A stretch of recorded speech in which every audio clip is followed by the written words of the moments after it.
Integration is the reverse process of differentiation, or simply you may call as anti-differentiation or anti-derivative of a function, और simply कहते हैं primitive solution. तो integration is the reverse process of differentiation, और कुछ नहीं, बिल्कुल मोटी मोटी बात ही है। अब देखो कंसेप्ट की बात समझो यहाँ से कि रिवर्स प्रोसेस तो है, कैसा है, डिफरेंशिएशन मेरा था क्या, सबसे पहले उसकी बात करते हैं। जैसे छोटी छोटी चीज दी है बेटा, देखो एक दो मैं यहाँ लिख देता हूँ कि y इज इक्वल टू, अगर मैंने कहा कि x की पावर n है बेटा, तो इसका डिफरेंशिएशन कितना होगा? इसका डिफरेंशिएशन था dy over dx is equal to n into x की पावर n माइनस वन। और वैसा इसका इंटीग्रेशन क्या होगा? इसका x की पावर n dx का इंटीग्रेशन क्या होगा? इसका इंटीग्रेशन जो होगा, देखो इसी का इंटीग्रेशन निकाल लेते हैं, इसी का इंटीग्रेशन निकाल देते हैं।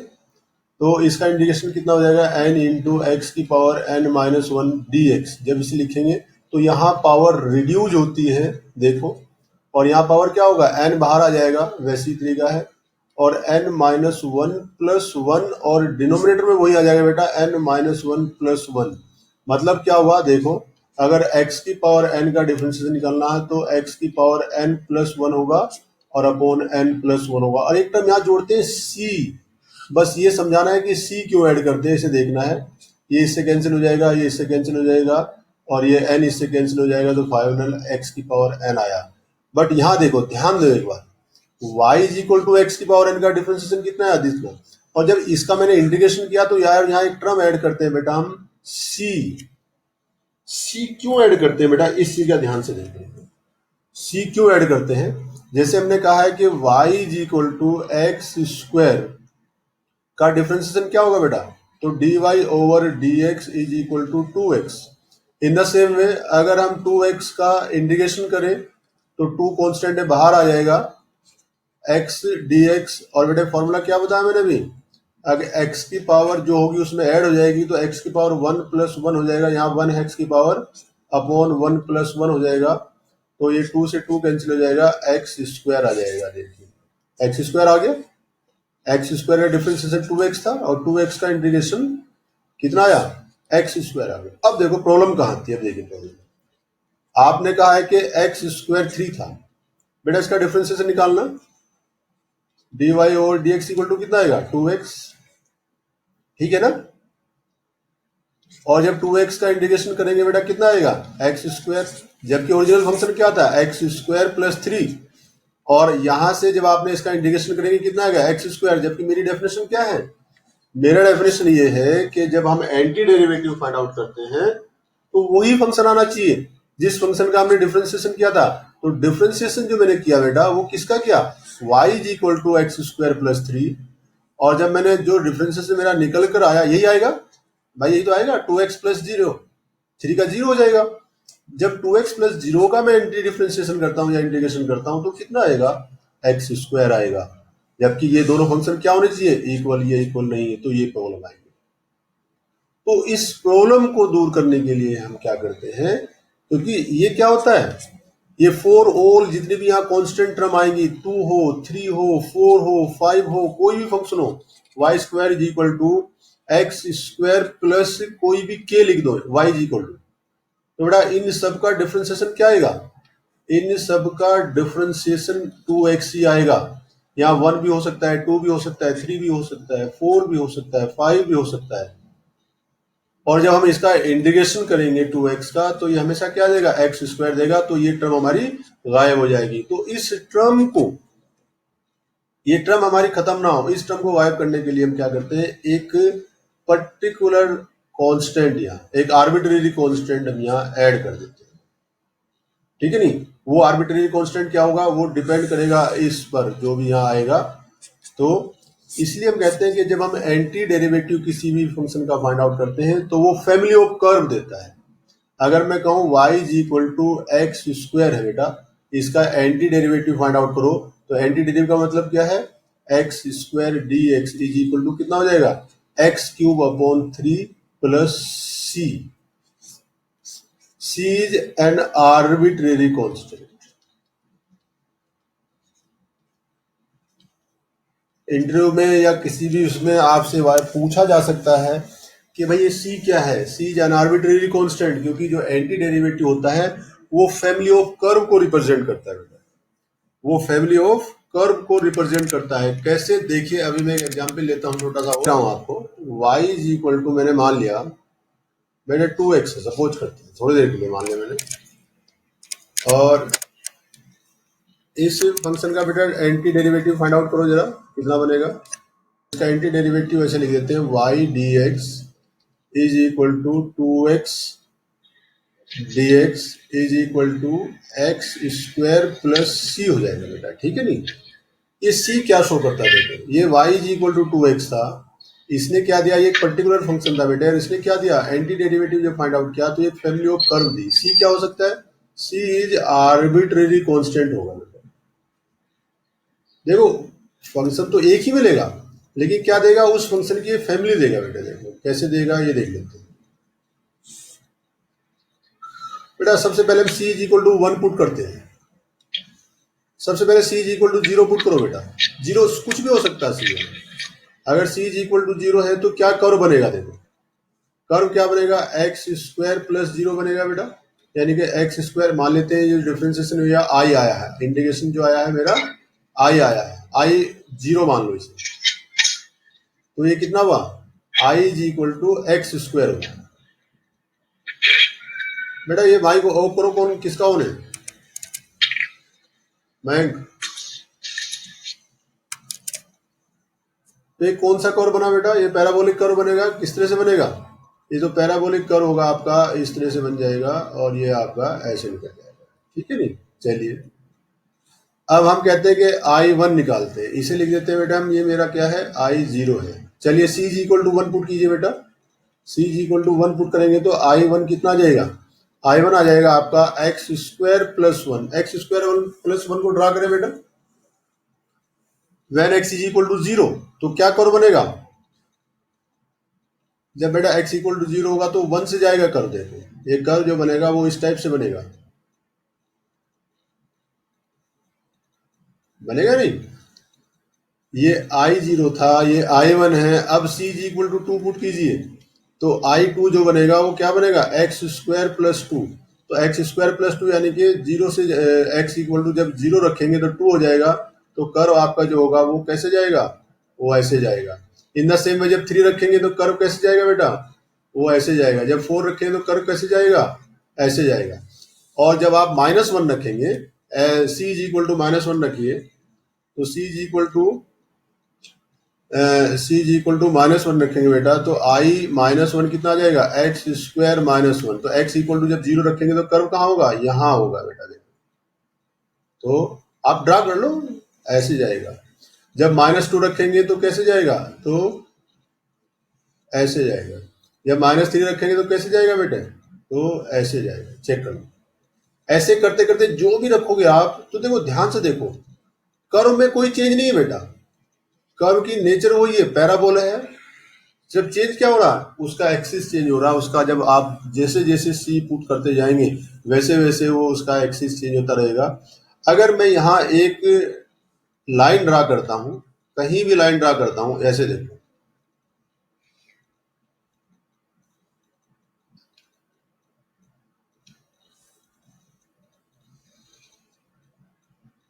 देखो बेटा मैंने एक लाइन ड्रा की, और ये लाइन कहाँ कट कर रही है सबको, इस पॉइंट पर कट करती है, इस पॉइंट पर कट करती है। यहाँ इस पॉइंट पर सबकी टेंजेंट फाइंड आउट करो बेटा। देखो इस पॉइंट पर टेंजेंट फाइंड आउट करो, तो टेंजेंट क्या होगी, देखो ये टेंजेंट ये होगा, ये टेंजेंट ऐसा होगा, ये टेंजेंट ऐसे होगा, ये टेंजेंट आपका ये होगा। ये सारी टेंजेंट अगर देखेंगे स्लोप सबके इक्वल आएंगे बेटा, सबके स्लोप जो होंगे वो इक्वल होंगे।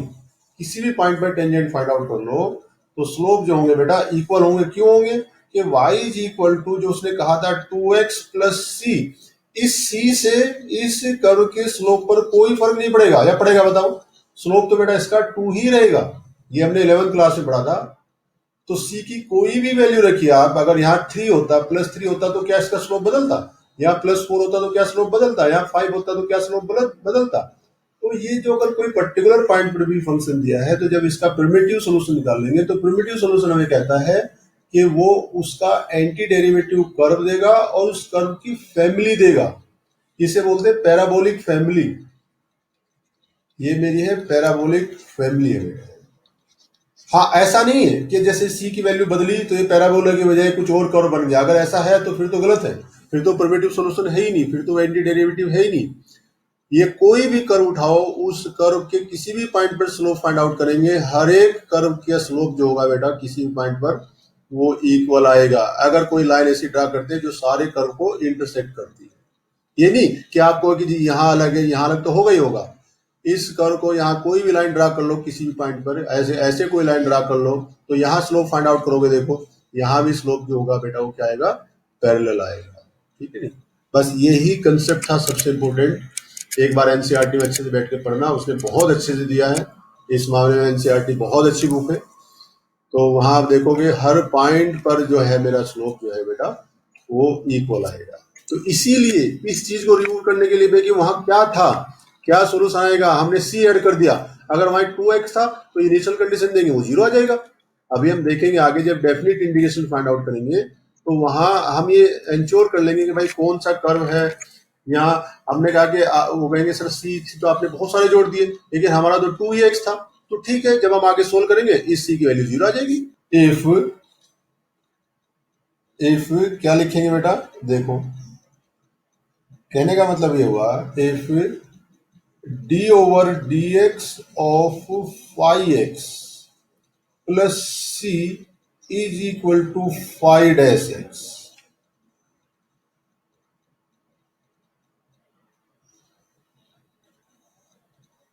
then तो इंटीग्रेशन क्या आएगा बेटा, integration of phi dash X plus, ये भले यहाँ सी ना हो बेटा, ये भले सी ना हो, यहाँ कोई बात नहीं, यहाँ सी जरूर ना हो। Phi dash X D x is equal to कितना आएगा, फाई एक्स प्लस सी आएगा। बस ये देखो, यहाँ क्या है सी, यहाँ 0 है तो सी की वैल्यू आगे 0 आ जाएगी, यहाँ 1 था तो 1 आ जाएगा, 2 था तो 2 आएगा। ये होता है, इसे बोलते हैं फंडामेंटल थ्योरम ऑफ कैलकुलस। अगर कोई आपसे पूछे कि भाई इंटीग्रेशन किस चीज पर डिपेंड होता है, तो अगर d upon d x of x की power n is equal to कितना था बेटा, x की power n plus minus one, n into x की पावर n माइनस वन था। तो ऐसे जब इंटीग्रेशन निकालेंगे इस चीज का, तो बेटा x की power n minus one D x का इंटीग्रेशन जो हो जाएगा x की power n minus one plus one upon n minus one plus one हो जाएगा। अगर d की पावर डी एक्स ये बेटा log x का डिफरेंशिएशन क्या था, 1 अपॉन एक्स था, तो इंटीग्रेशन ऑफ 1 अपॉन एक्स, और यहाँ c आएगा बेटा, ध्यान देना यहाँ c आएगा, D x is equal to कितना आ जाएगा, ये आ जाएगा log x प्लस c। और log x जब निकालेंगे तो बेटा यहाँ मोड रखेंगे, क्योंकि log नेगेटिव में डिफाइंड नहीं होता है। इन द सेम वे मुझे पता था साइन x का, बताइए कितना था differentiation, differentiation of sine x हमें पता था कितना बेटा, कोसाइन x था। हाँ, तो in the same way cosine x का, बस खाली कोस नहीं, तो cosine x differentiation is equal to कितना आ जाएगा, माइनस ही साइन x प्लस c आ जाएगा। बस डिफरेंस ये रहेगा कि यहाँ मुझे ये नहीं पता कि यहाँ प्लस 3 ऐड है या नहीं है, इस चीज को करने के लिए हमने c ऐड कर दिया। इन द सेम वे अगर डिफरेंशिएशन ऑफ कोस x आएगा कितना, माइनस साइन x आएगा, तो in the same way sine x का डिफरेंशिएशन कितना आ जाएगा बेटा, minus cos x plus c. ऐसे सारे डिफरेंशिएशन जो होंगे बेटा, उन सारे डिफरेंशिएशन से आप इन्हें फाइंड आउट कर लेंगे। जो जो भी जितने डिफरेंशिएशन थे आर डी शर्मा में, एनसीईआरटी में पूरी एक टेबल दी है बेटा। उस 10x का डिफरेंशिएशन सेक स्क्वायर होता है, तो सेक स्क्वायर का जो इंटीग्रेशन होता है वो कितना हो जाएगा, 10x प्लस सी। ठीक है बेटा। इसी तरीके से अगर हम डिफरेंशिएशन ऑफ हम कहें कि log sin x, बेटे log sin x का डिफरेंशिएशन क्या था, कोई बताएगा जल्दी बताओ, साइन इनवर्स x का डिफरेंशिएशन क्या था, कोसाइन इनवर्स x का डिफरेंस, ये सब रटे होने चाहिए भाई। जो मैं बार बार कह रहा हूं, अगर इंटीग्रेशन देखना है, पढ़ना है तो बिना इनके काम नहीं चलेगा। ये सारे जो भी आपके फंक्शन है, ये सब आपको क्लियर होने चाहिए। तो log x का डिफरेंशिएशन अगर याद नहीं बेटे तो चेन रूल अप्लाई कर लो, इसमें क्या दिक्कत है, इसे t मान लेते हैं। तो log ऑफ साइन x का मतलब होता है 1/sin x, और इंटू साइन एक्स कितना हो जाएगा, साइन एक्स का होता है कोस एक्स, तो सिंप्लीफाई कितना हो गया, कोट एक्स आ गया। लो इसमें क्या है, तो इंटीग्रेशन ऑफ अगर कोट एक्स निकालेंगे हम तो कितना हो जाएगा, ये log of sine x plus C हो जाएगी। साइन इनवर्स का मुझे पता था, डिफरेंशिएशन हमने कई बार फाइंड आउट किया है, कितना आएगा बेटा, 1/(1 - x²), ठीक है नहीं। तो इसका 1/√(1 - x²) का डिफरेंशिएशन आप डायरेक्टली पुट कर सकते हैं साइन इनवर्स x प्लस सी। बस सी ऐड करना है, ध्यान देना, क्योंकि यहाँ मुझे ये नहीं पता, आप ये भी तो कह सकते हैं, यहाँ ये भी तो कह सकते थे हम कि साइन इनवर्स प्लस 3 का डिफरेंशिएशन, तो 3 का तो 0 आएगा तो यही बेटा। तो इस 3 को ये कहीं जाए नहीं, इस 3 को ऐड करने के लिए हम ये सी निकाल देते हैं। अब ये C3 कैसे आएगा, इसके लिए इनिशियल कंडीशन मुझे मिलेगी, तो उससे 3 ही आएगा। आगे जब डेफिनेट इंटीग्रेशन जाएंगे वहां बताएंगे ये सब चीजें कि पर्टिकुलर फंक्शन कैसे आएगा। इन द सेम भी ये माइनस का हो जाएगा बेटा। तो कहने का मतलब है कि ये सब आप देख लेंगे बेटा, है ना, ये सब आपको कितना जाएगा, माइनस निकाल लेंगे तो कोस इनवर्स आ जाएगा, ये सब देख लेंगे, और जितने भी फंक्शन है वो सब आप ट्राई कर लेंगे। तो अब मैं जो बहुत ही बेसिक से डिफरेंशिएशन है उसे फाइंड आउट करता हूं। तो उसने कहा है कि इवेल्युएट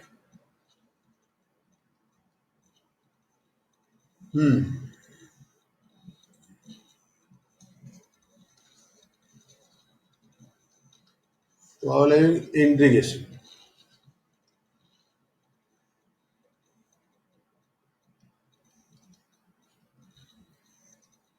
तो बेटा देखो पहला क्या दिया है, फर्स्ट इंटीग्रल का साइन क्या होता है, मैं बार बार बता आपको, इंटीग्रल का साइन ही होता है। जैसे वहां कह देते हैं कि d of d x is equal to x², बताइए तो आपको बताता है डिफरेंशिएशन है।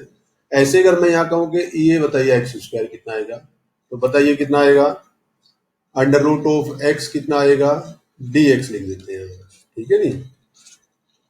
√(1/√(x) कितना आएगा, निकालिए सब लोग, 1/x³ का डिफरेंशिएशन कितना आएगा, ठीक है, और a की पावर 3 log ax का डिफरेंशिएशन कितना आएगा।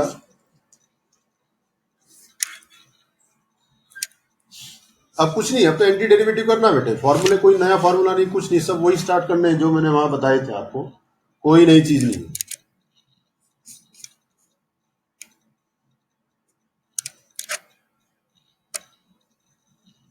बिल्कुल सही है। तो वहां पावर हमारी रिड्यूस होती थी बेटा, और यहाँ पावर हमारी हमारी इंक्रीज होगी। तो अगर इसकी बात करें हम, तो इसकी बात करें बेटा तो क्या हो जाएगा, मुझे पता है, बार बार फॉर्मूला अपना यहाँ रखेंगे, x की पावर n dx का जो डिफरेंशिएशन होगा वो x की पावर n+1 होगा अपॉन n+1 होगा, यानी कि जो पावर यहाँ होगी वही मेरी डिनोमिनेटर में होगी, और plus an arbitrary constant c। तो x² dx का क्या हो जाएगा बेटा, ये हो जाएगा x² x की पावर 2+1 और अपॉन 2+1, यानी कि x³ अपॉन 3 और प्लस c। ये भूलेंगे नहीं, अगर ये भूल गए तो बेटा नंबर कटेंगे। अभी इनडेफिनिट में सिर्फ ऐड करना है, कुछ नहीं करना है, सिर्फ ऐड करना है और लिख भी देना है सी एन आर्बिट्रेरी कांस्टेंट। ये हर एक प्रॉब्लम में करना है, अगर नहीं करोगे तो ये बेटा गलत माना जाएगा, इसके मार्क्स कटेंगे, ठीक है। और जब इनडेफिनिट आएगा तो इस सी की, जब डेफिनिट आएगा, अभी तो इनडेफिनिट की बात कर रहे हैं, तो इनडेफिनिट में बेटा ये आंसर हो गया आपका, ठीक है। बट जब डेफिनिट इंटीग्रेशन पढ़ेंगे तो हम इसकी वैल्यू निकाल लेंगे। हाँ एक चीज और, जो अभी हमने स्टार्ट किया बेटा, ये 2 पार्ट मैंने डिफरेंशिएशन के बताए थे, एक डेफिनिट एक इनडेफिनिट। तो अभी जो मैंने स्टार्ट किया बेटा वो इनडेफिनिट इंटीग्रेशन, मुझे पहले ही लिख देना चाहिए था, इसे बोलते हैं इनडेफिनिट इंटीग्रेशन। सेकंड पार्ट आएगा हमारा डेफिनिट का, वो हम बाद में करेंगे जब हम इस पर्टिकुलर आर्बिट्रेरी वैल्यू को फाइंड आउट भी करेंगे, अभी तो सिर्फ ऐड कर देंगे। इसकी वैल्यू बताओ बेटा कितनी है, आपका x की पावर 1/2 है बेटा, तो x की पावर 1/2 +1 अपॉन 1/2 +1 + c, इसका मतलब होगा x की पावर 3/2 और ये 3/2 का 2/3 कर दिया प्लस ये आंसर आ गया। इसी तरह से इसकी बात करेंगे बेटा, इसे थोड़ा मैं चेंज कर लेता हूँ। 1/, कितना है x की पावर 1/2 dx, तो हमने इसे चेंज कर लिया बेटा, x की पावर -1/2 हो गया बेटा। ठीक है, ऊपर जाएगी पावर माइनस हो जाएगी, तो कितना हो जाएगा -1/2 plus 1 upon -1/2 plus 1 plus c। तो फाइनली ये हुआ x की पावर 1/2 और ये 1/2 होगा, ये 2 आ जाएगा, यानी कि 2√x प्लस c आ जाएगा। चेक कीजिए। अगर बेटा मैं एक प्रॉपर्टी हम बार बार पढ़ते हैं, ये कितना होता है कोई बताएगा? डिफरेंशिएशन में लगाई थी प्रॉपर्टी, e की power log x base e कितना होता है? x होता है, बिल्कुल ठीक है। नहीं तो बेटा अगर e को हमने a से चेंज कर दिया तो प्रॉपर्टी थोड़ा ना चेंज होगी, प्रॉपर्टी तो वही रहनी है x। तो इस प्रॉपर्टी को अप्लाई करो, देखो क्या है, a की पावर कितना है log a x की पावर 3। पहले तो मैंने log प्रॉपर्टी वाला अप्लाई कर दिया, कौन सा कि log की पावर log m की पावर n कितना हो जाएगा n log m। तो मैंने क्या किया, इस 3 को मैं यहां ले गया, तो a की पावर कितना हुआ log x बेस से, यानी कितना होगा बेटा, सीधा सीधा ये लो, कुछ भी नहीं था, वो लिखने का तरीका था बस, और कुछ भी नहीं, x⁴/4 प्लस c, आंसर आ गया। या फाइंड आउट द इंटीग्रेशन। अब आपको खुद ही ट्राई करना है, डिफरेंट फंक्शन जो होते हैं बेटा उन्हें इंटीग्रेबल फॉर्म में बनाना है। देखो एक वर्ड आता है यहाँ यूज नहीं करते ज्यादा, इंटीग्रेबल फॉर्म। देखो बेटा ध्यान दो इधर थोड़ा सा, 1 मिनट आओ। कोस एक्स है, क्या ये इंटीग्रेबल है? बिल्कुल है। कोस एक्स जो है बेटा इंटीग्रेबल फॉर्म है या नहीं है? तो हम क्या करते हैं, क्या इसे इसका डायरेक्टली इंटीग्रल फाइंड आउट कर सकता हूँ? बिल्कुल कर सकता हूँ बेटा। इसका इंटीग्रेशन क्या था? इसका इंटीग्रेशन साइन एक्स था। अब मैं कह रहा हूं बेटा साइन 2x कोस 2x, क्या ये इंटीग्रेबल है? बिल्कुल नहीं है, ये बेटा इंटीग्रेबल फॉर्म नहीं है। तो इंटीग्रेबल फॉर्म नहीं है तो हम क्या करते हैं, इसे पहले इंटीग्रेबल फॉर्म यानी कि इस फॉर्म में रिड्यूस करते हैं। टी मानेंगे, कुछ करेंगे, वो सब मैं आगे बताऊंगा। तो जो फंक्शन यहाँ दिया है, क्या ये डायरेक्टली इंटीग्रेबल है? नहीं है। तो यूजिंग जो भी प्रॉपर्टीज ऑफ ट्रिग्नोमेट्री होती है उससे इसे इंटीग्रेबल फॉर्म में रिड्यूस करते हैं। अगर रिड्यूस नहीं होता तो फिर आगे चेन रूल बताएंगे, वो आगे का काम होगा। चेन रूल कैसे बताएंगे अभी नहीं, पहले जो सिंपल फंक्शन है जो डायरेक्टली रिड्यूस हो जाएंगे, जिनमें कोई प्रॉब्लम नहीं होगी, पहले बेटा उन्हें देखते हैं। ये फंक्शन डायरेक्टली रिड्यूस हो जाएंगे अगर आप ट्राई करेंगे। चलिए बेटा इसका इंटीग्रेशन फाइंड आउट करो, इसे सिंप्लीफाई करो कि कौन सा ट्रिग्नोमेट्रिक फंक्शन ऐसा है जो डायरेक्टली जिसका इंटीग्रेशन होता है। मुझे पता साइन का होता है, कोस का डायरेक्टली होता है, टेन का होता है, सेक स्क्वायर का होता है। जिसका भी डायरेक्ट इंटीग्रेशन आपके पास है उस फॉर्म में इसे रिड्यूस होना चाहिए। स्टार्ट करें सब लोग। बहुत अच्छे से आपको बताइए कि एक फॉर्मूला होता है cos square x minus sine square x is equal to कितना होता है बेटा, कोस 2x, जो सबसे ज्यादा यूज होता है बेटा, ये सबसे ज्यादा यूज होता है, तो इसे हम यूज करेंगे बार बार। चलिए यहाँ क्या लिख सकता हूं, मुझे क्या चाहिए, 1 प्लस कोस 2x। तो बेटा देखो क्या बन सकता है, 1 प्लस कैसे आएगा, 1 प्लस ऐसे आएगा कि इसे मैं क्या कर दूं, cos square x minus 1 minus cos square x लिख सकता हूं बेटा, और ये हो जाएगा 2 cos square x minus 1 is equal to cos 2x। और देखो अपने आप ही यहां से क्या निकल गया, 2 नहीं, cos square x is equal to 1 plus cos 2x। देखो कितना आसान हो गया बेटा।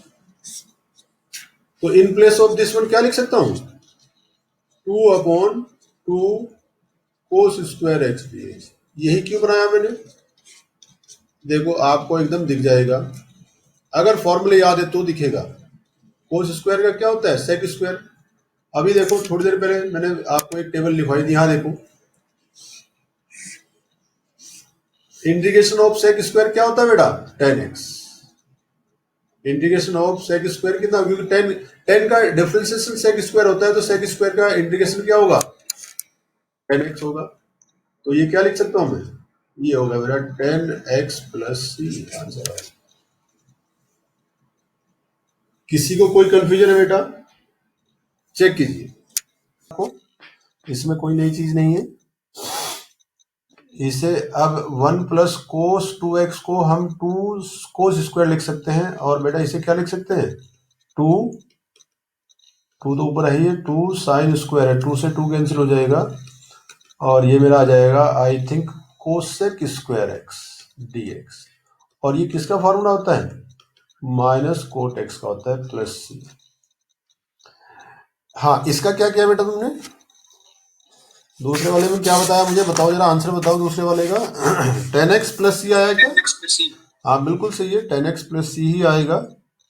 इसमें इसे कोस 2x को आप क्या लिख सकते हैं? देखो देखो, ये जो फॉर्मूला ना बेटा, मैं बार बार कह रहा हूँ, ये सबसे इंपॉर्टेंट फॉर्मूला है ट्रिग्नोमेट्री का। ये जो है ये ट्रिग्नोमेट्री का सबसे इंपॉर्टेंट फॉर्मूला है। साइन है, इसे भी साइन में बदल लो तो इसे लिख सकता हूँ -1 माइनस, देखो 1 minus 2 sine square x is equal to cos 2x। अगर इस टर्म को आप यहाँ रख देंगे तो ये साइन स्क्वायर से साइन स्क्वायर कैंसिल हो जाएगा 2 से, और फाइनली क्या बच जाएगा?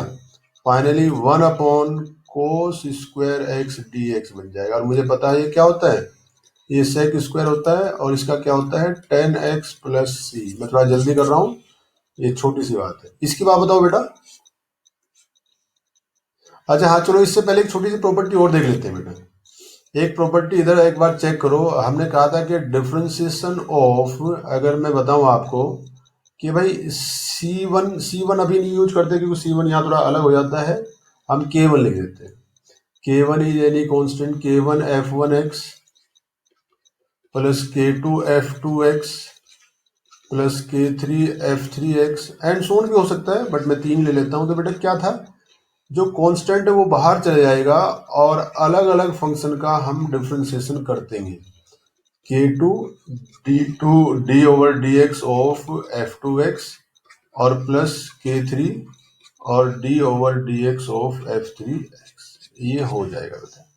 ठीक है नहीं, इसे बोलते हैं लीनियरिटी प्रॉपर्टी ऑफ डिफरेंशिएशन बोलते हैं, कि अगर सम ऑफ फंक्शंस हो तो अलग अलग फंक्शन का डिफरेंशिएशन हो जाएगा, और अगर कोई स्केलर मल्टीपल है फंक्शन के साथ तो वो scalar multiplication outside of differentiation आ जाएगा। इन द सेम वे बेटा, इन द सेम वे, अगर यहाँ आपको दिया है कोई, ये 5(1x) दिया है, ये K2 आपको 5(2x) दिया है, और इसका डिफरेंशिएशन आपने फाइंड आउट करना है विद रिस्पेक्ट टू x, तो यहाँ भी सेम प्रॉपर्टी आपने अप्लाई करनी है। K1 scalar constant outside of the integration आ जाएगा, और जो सम ऑफ फंक्शन है वो अलग अलग sum of integral of the function हो जाएगा, मीन्स 5(x) dx आ जाएगा, और plus K2 integration of 5(2) of x dx हो जाएगा, और कांस्टेंट तो आप ऐड करेंगे। तो बेटा ये प्रॉपर्टी हम अप्लाई, जो प्रॉपर्टी आपकी डिफरेंशिएशन में वैसे ही सेम प्रॉपर्टी आपकी इंटीग्रेशन में अप्लाई होगी, ये लीनियरिटी प्रॉपर्टी होती है। तो अब इस प्रॉपर्टी के बिहाफ पर हम इस प्रॉब्लम को, जो भी आगे की प्रॉब्लम है उन्हें करेंगे, जहां इंटीग्रेशन हमें कांस्टेंट मिलेगा उनकी बात करेंगे। तो अब बताइए बेटा इसकी क्या बात बनी, जो आपने लिखा है थर्ड क्वेश्चन, क्या आंसर आया है? डिफरेंशिएशन हो गया, जिस तरह से सम ऑफ फंक्शंस का हम जब डिफरेंशिएशन करते हैं तो अलग अलग फंक्शन का डिफरेंशिएशन करते हैं।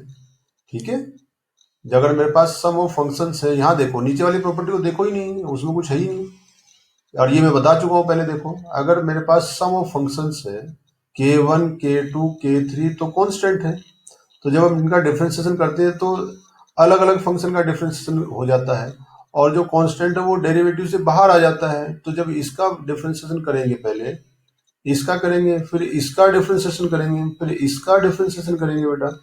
तो जब इसका डिफरेंशिएशन करेंगे K इज कांस्टेंट, तो K आउटसाइड ऑफ डिफरेंशिएशन आ जाएगा, और सिंपली किसका डिफरेंशिएशन हो जाएगा? F1x का। इन द सेम वे जब इसका डिफरेंशिएशन करेंगे तो इसका आ जाएगा, K2 बाहर आ जाएगा क्योंकि K2 कांस्टेंट है। भाई अगर देखो, यही देखो, आपने मुझे बताया, अगर मैं कहूँ ये इसका डिफरेंशिएशन बताओ बेटा क्या आएगा, d over d x is equal to मैं कह रहा हूँ 5 e की power x plus 2 sine x। तो क्या डिफरेंस बताओगे इसका बेटा? देखो ये क्या है, k है, k1 है, ये fx है, ये 2 क्या है, k2 है, ये f2x है। तो बेटा कितना आ जाएगा, 5 बाहर आ जाएगा और d over d x of e की पावर x आ जाएगा, प्लस 2 बाहर आ जाएगा और d over d x of sine x आ जाएगा। इसी प्रॉपर्टी को यूज करके निकालते हैं। तो 5 इंटू जो भी डिफरेंसेस आएगा वो तो लिखेंगे ही आप, मान लीजिए e की पावर x आया, 2 इंटू जो भी डिफरेंसेस आएगा कितना आ जाएगा, कोस x आएगा। ये इन द सेम वे हियर, अगर मैं यहीं इसे हटा दूं बेटा यहाँ से, यहाँ मैं कहूँ इसका तो इंटीग्रेशन बताइए, तो इसका इंटीग्रेशन क्या आ जाएगा, इसका इंटीग्रेशन भी ऐसे आएगा। देखो तो इसका इंटीग्रेशन क्या आएगा, 5 इंटू इंटीग्रेशन ऑफ e की power D x plus 2 into integration of 2 into integration of sine x D x. बस ये बताया मैंने और कुछ नहीं किया। तो जैसे डिफरेंशिएशन करते हैं वैसे इंटीग्रेशन करते हैं। क्लियर है बात? चलिए अब इसकी बात बताइए बेटा क्या बनेगा।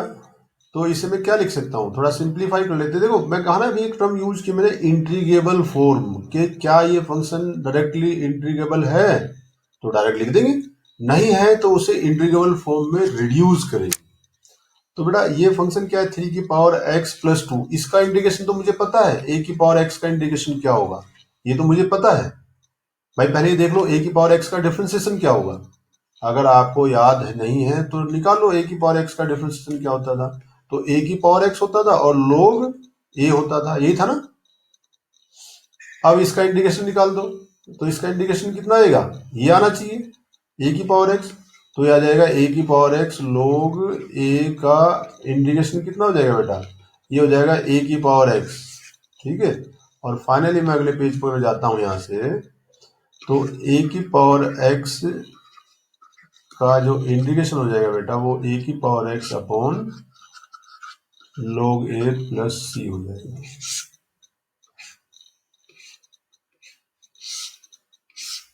चलिए अप्लाई कीजिए। तो जब हम अप्लाई करेंगे कितना है, कितना था बेटा, क्वेश्चन क्या था, 3 की पावर, तो 3 की पावर x प्लस 2 था बेटे। तो सबसे पहले काम तो इसे सिंप्लीफाई कर लो। तो सिंप्लीफाई करके क्या आएगा, देखो एक तो आ जाएगा 3 की पावर x और एक आएगा 3 की पावर 2 इंटू डी एक्स। तो 3 की पावर 2 तो कॉन्स्टेंट हो गया बेटा, तो ये कॉन्स्टेंट तो बाहर चला जाएगा, 3 की पावर 2 इज 9। तो फाइनली कितना बचा, फाइनली ये बचा 3 की power x into d x. तो बेटा यही तो बचा, चेक कर लो, a is equal to 3 put करना अपने और कुछ भी नहीं करना, ये तो 9 आ जाएगा इंटू ये आ जाएगा आपका 3 की पावर x अपॉन log 3 आ जाएगा, और प्लस c जरूर ऐड करना बेटा, आंसर आ गया। बिल्कुल सही, हाँ बिल्कुल सही लिखा बेटा, 1 minus x into under root of x D x है। तो बेटा क्या है, ये है 1 माइनस एक्स इंटू एक्स की पावर 1/2 डी एक्स है। तो इसका मतलब क्या है, अलग अलग कर दो, x की पावर 1/2 माइनस एक्स की पावर 3/2 आ जाएगा D x. Linearity property apply कर दो, तो x की power 1/2 d x minus x की पावर 3/2 डी एक्स, आंसर आ गया भाई। इसका तो डिफरेंशिएशन करें, इंटीग्रेशन करेंगे, जो भी आएगा आंसर आ जाएगा। लास्ट वाली प्रॉब्लम मेरी क्या थी, ये था बेटा, x की power 4 plus x square plus 1 upon x square minus x plus 1, इसका मुझे इंटीग्रेशन करना है बेटा। तो थोड़ा सा इससे इंटीग्रेबल फॉर्म में मुझे रिड्यूस करना पड़ेगा। तो इंटीग्रेबल फॉर्म क्या बनेगी इसकी, किस इंटीग्रेबल फॉर्म का मतलब है कि जो भी एक्सप्रेशन दिया है, जो भी ये फंक्शन दिया है बेटा, इस फंक्शन को इस तरह की फॉर्म में रिड्यूस कर ले by multiplying something, by applying the algebraic rule और जो भी फ्रैक्शंस रूल, कि इसका इंटीग्रेशन पॉसिबल हो जाए।